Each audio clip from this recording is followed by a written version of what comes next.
अस्सलाम वालेकुम, मैं हूं आरिफ काज़मी और आप देख रहे हैं सच टेलीविज़न का डिजिटल प्लेटफॉर्म। नाज़रीन, गुज़िश्ता रोज़ इसराइल और हमास के दरमियान कैदियों का तबादला हो गया।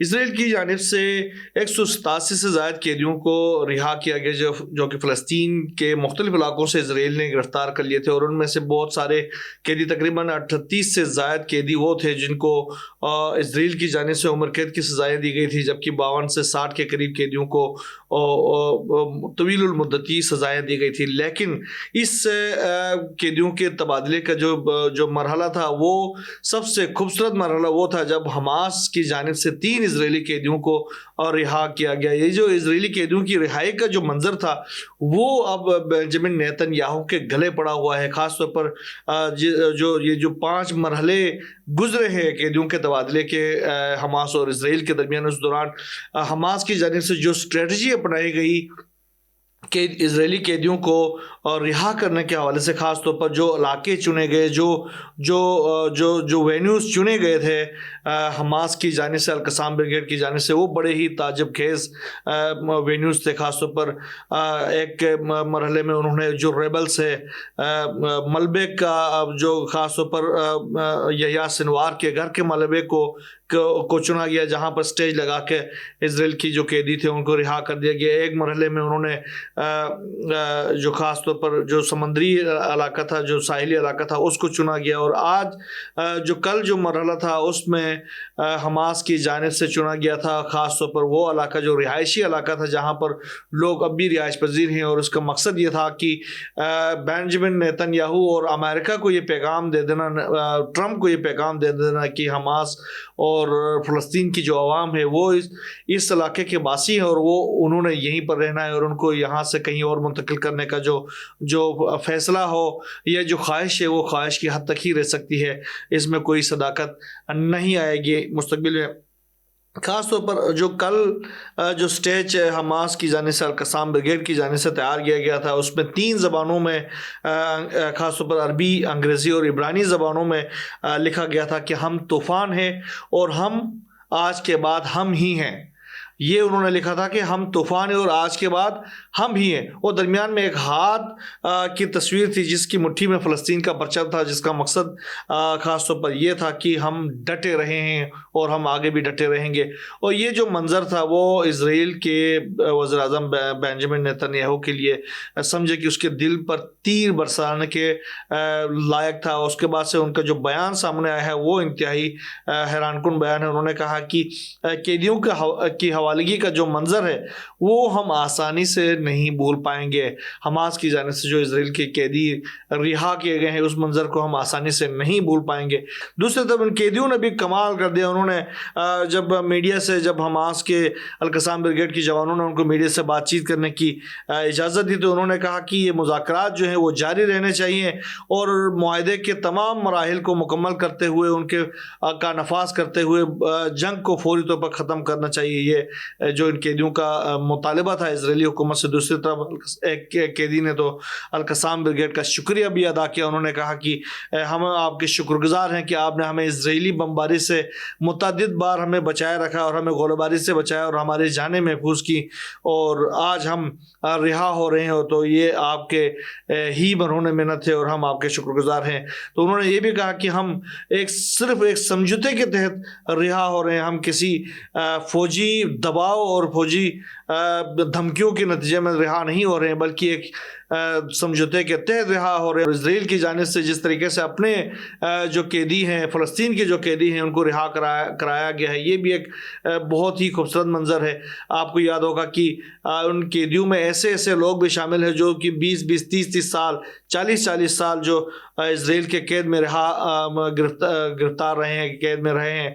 उनमें से कुछ लोग ऐसे थे जो उम्र कैद की सज़ाएँ भुगत रहे थे, कुछ लोग ऐसे थे जो कि फांसी की सज़ाएँ भुगत रहे थे। लेकिन हमास का जो वार था, आपकी बात, जो प्रिजनर्स डील का जो वार था, वो इतना ही सख्त था, उतना गहरा था कि इसराइल को ऐसे कैदी भी रिहा करने पड़े और वो आकर अपने ख़ानदान से, अपने घर वालों से, अपने रिश्तेदारों से मिले।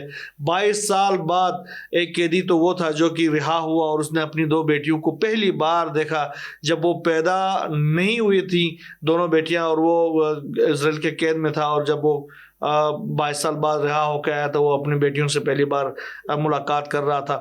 تو یہ بھی منظر حماس کی ہی مرہون منت تھا کہ دنیا نے ایسے ایسے مناظر دیکھے اور اسرائیل کو ایک شکست فاش ہوئی. بہرحال یہ جو پہلا مرحلہ تھا گزشتہ روز والا، جو کہ دیر البلاح کے علاقے میں اسرائیل کی جو وسطی پٹی ہے، غزہ کی پٹی کے وسطی شہر ہے دیر البلاح، وہاں پر یہ حوالگی کا منظر دنیا نے دیکھ لیا. بہرحال دوسری طرف جو غزہ سے فلسطینیوں کی بے دخلی کے حوالے سے جو ٹرمپ کا ایک منصوبہ ہے، ایک شرمناک قسم کا منصوبہ ہے، اس کے حوالے سے بھی ٹرمپ کو متعدد بار شکست کا سامنا کرنا پڑ رہا ہے. متعدد بار گزشتہ ہم نے ولاگ میں بھی کہا تھا کہ ٹرمپ نے جو ایک یو ٹرن لیا تھا، دنیا بھر سے جب ریزسٹنس آیا تھا تو اس کے بعد ایک یو ٹرن لیا تھا اور انہوں نے کہا تھا کہ یہ جو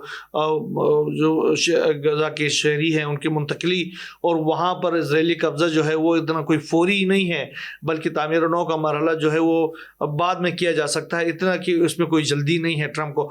بہرحال اب جو ہے وہ مصر کی جانب سے ایک باضابطہ اور ایک موقف جو ہے وہ جاری کیا گیا، خاص طور پر امریکہ کے حوالے کیا گیا ہے. مصر نے اپنا موقف اس حوالے سے کہ غزہ کے شہریوں کو مصر منتقل کرنے کے حوالے سے جو ٹرمپ کا جو خود ساختہ بیان تھا یا جو دعویٰ تھا یا جو ان کا مقصد تھا، اس کے حوالے سے انہوں نے دو ٹوک اپنا موقف بیان کرتے ہوئے انہوں نے کہا کہ ہمارا موقف اٹل ہے، غزہ سے فلسطینیوں کو جلاوطن کرنا ناممکن ہے. یہ مصر نے اپنے اس دو ٹوک موقف سے اب امریکہ کو آگاہ کر دیا. انہوں نے کہا کہ غزہ کے جو باشندے ہیں ان کو بے گھر کرنے سے متعلق اس کا موقف تبدیل نہیں ہوگا. مصر اس بات پر زور دیتا ہے کہ وہ فلسطینی باشندوں کو بے گھر کے بغیر غزہ کی تعمیر نو کا ویژن رکھتا ہے اور غزہ کے باشندوں کو بے گھر کیے بغیر ان کے اندر موجود رہنے پر اصرار کرتا ہے. یعنی غزہ کے باشندوں کو غزہ کے اندر رہتے ہوئے اس کی تعمیر نو میں باقاعدہ اس کی قیادت کرنی چاہیے، نہ کہ ان کو نکل کے کہیں اور چلا جانا چاہیے. ہم اس موقف کے اس ویژن کو رکھتے ہیں کہ غزہ کے شہریوں کو غزہ کے اندر رہنا چاہیے.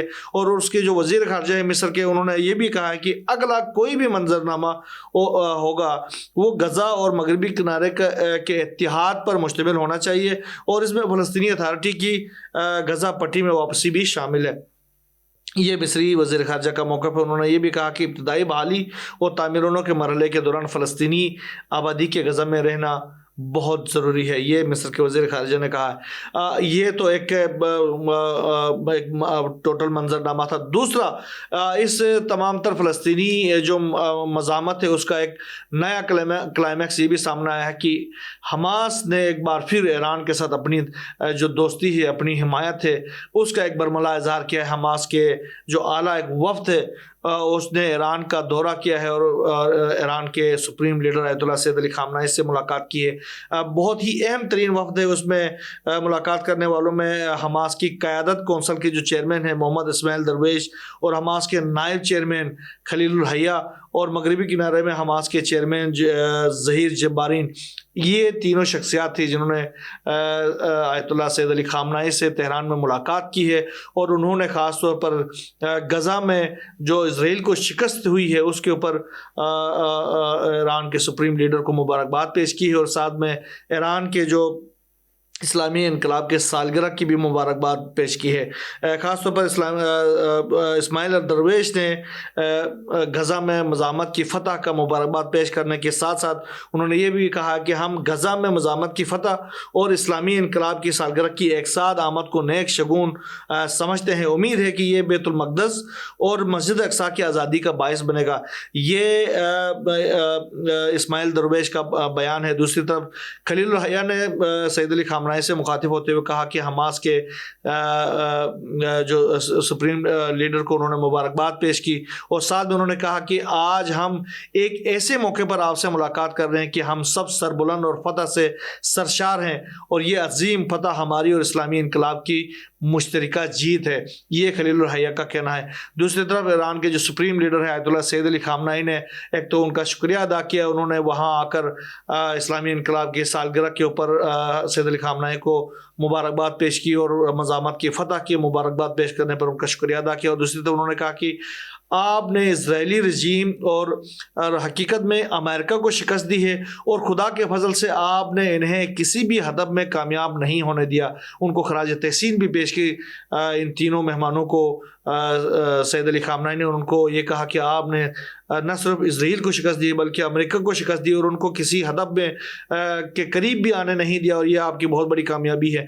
उन्होंने कहा कि जो गज़ा के अवाम ने 1.5 साल की मज़ामत में बर्दाश्त किया है, वो तमाम मसाइब का नतीजा बलाखर बातिल पर हक की फतह है, उसकी सूरत में सामने आया है। और गज़ा के अवाम इन तमाम लोगों के लिए मिसाल बन गए हैं जिनके दिल में मज़ामत के लिए एक मोहब्बत मौजूद है, उनके दिल जो है वो मज़ामत के साथ धड़कते हैं। उन्होंने ये भी कहा कि हमास के मुज़ाकरातकारों को भी उन्होंने सराहा और उन्होंने कहा कि उन्होंने जिस तरीके से इस मुआहदे के अंदर जो अपनी शिकें रखी है और उसमें अपने कैदियों को रिहा कराने में कामयाब हो गए हैं और आगे का जो मंजरनामा बदलने में कामयाब हो गए हैं, वो भी लायक तहसीन है। उन्होंने कहा कि आज तमाम आलम इस्लाम और मज़ामत के तमाम हामियों का फ़र्ज़ है कि वो गज़ा के अवाम के मसाइब को कम करने के लिए उनकी मदद करें। एक बार फिर उनकी मदद के इरादे का इजहार किया है सैयद अली खामनेई ने।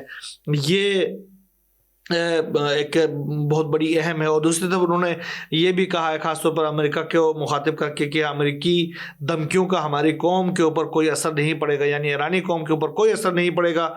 हम फ़लस्तीन का दिफा करते रहेंगे और फ़लस्तीन का दिफा और फ़लस्तीनी अवाम की जो हिमायत है वो ईरानी अवाम के लिए एक तयशुदा मसला है और उसमें कोई तब्दीली नहीं आ सकती है। हम जो फ़तह है वो यकीनी फ़तह जो है वो फ़लस्तीनी अवाम की ही होगी और हम इस फ़तह में फ़लस्तीनी अवाम के साथ खड़े रहेंगे। ये आयतुल्लाह सैयद अली खामनेई का बयान है, ये बहुत बड़ा बयान है। ये हम जो मशरिक़ी वस्ता के सिनेरियो में ये सारा कुछ हमने बयान किया। दूसरी तरफ अमेरिका के अंदर जब से ट्रम्प ने इक़्तिदार संभाला है वहाँ पर जो कार्रवाइयाँ वो डाल रहा है वो बड़ी ही दिन ब दिन उसके गले पड़ती जा रही है। अभी जो फौजदारी अदालत के ऊपर जो उन्होंने पाबंदियाँ आयद की थी उसके बाद से तकरीबन 79 जो ममालिक हैं जो कि फौजदारी अदालत के मेंबर हैं, उन्होंने ट्रम्प के इस बयान की मजम्मत की है।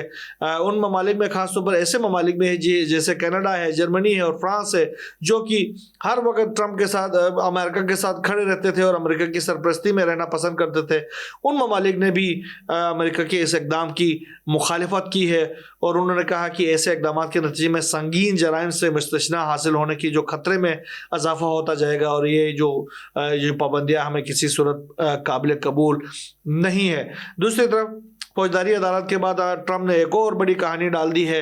उन्होंने ख़ास तौर पर जो अमेरिका के साबिक सदर हैं जो बाइडन, उनकी सिक्योरिटी क्लियरेंस वापस ले ली है और उनको जो क्लासिफाइड जो मालूमात होती है उन तक रसाई उसकी बंद कर दी है।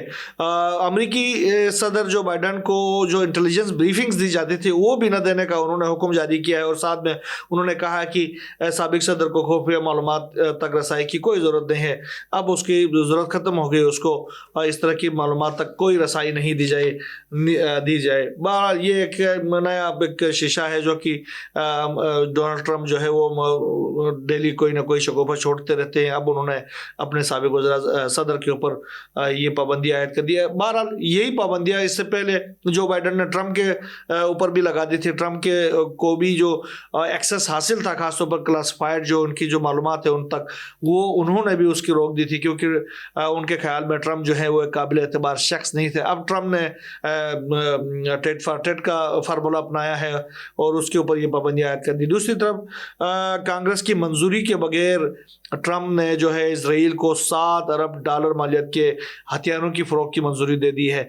ये भी एक नई डेवलपमेंट सामने आई और अमेरिकी स्टेट डिपार्टमेंट ने इजराइल को $7 अरब जो है वो से ज़ायद के असला फ़रोख्त करने के हवाले से अपना जो मंसूबा है वो कांग्रेस को अभी आगाह कर दिया है कि हम भेज रहे हैं। उन्होंने मंजूरी नहीं ली है बल्कि आगाह कर दिया। इससे पहले आपको पता है जो बाइडन ने भी अपने आखिरी दिनों में $8 अरब की जो असला फ़रोख्त करने की मंजूरी दी, जिसमें ऐसे असला भी था जिसमें इजराइल को जो हज़ारों टन वज़नी बम जो है वो और मिसाइल उसमें फराहम किए जाने हैं। अब भी ट्रम्प ने जो $7 ارب کی منظوری دی ہے، اس میں اسی طرح کے خطرناک اسلحہ جو ہے وہ اسرائیل کو فراہم کیے جانا ہے۔ یہ جو اقدامات ہے ٹرمپ کی جانب سے، یہ اس سے اندازہ ہوتا ہے کہ امریکہ جو ہے اسرائیل کی اس جارحیت پسندی میں کتنا بڑا کردار ادا کر رہا ہے، اور خاص طور پر غزہ کا علاقہ ہے، لبنان میں جو جارحیت ہوئی ہے، تباہی ہوئی ہے، اور شام کے اندر جو کچھ حادثات رونما ہو، اس تمام کے پیچھے امریکہ کا ہاتھ ہے، اور امریکہ کی ہی سرپرستی میں اسرائیل نے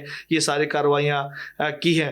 تو آنے والے دنوں میں بھی ٹرمپ کی جانب سے مختلف قسم کے اقدامات کیے جاتے رہیں گے۔ بہرحال جو بھی نئی ڈیولپمنٹ سامنے آتی رہیں گی انشاءاللہ ہم آپ سے شیئر کرتے رہیں گے۔ یہاں بس اتنا ہی، اللہ حافظ۔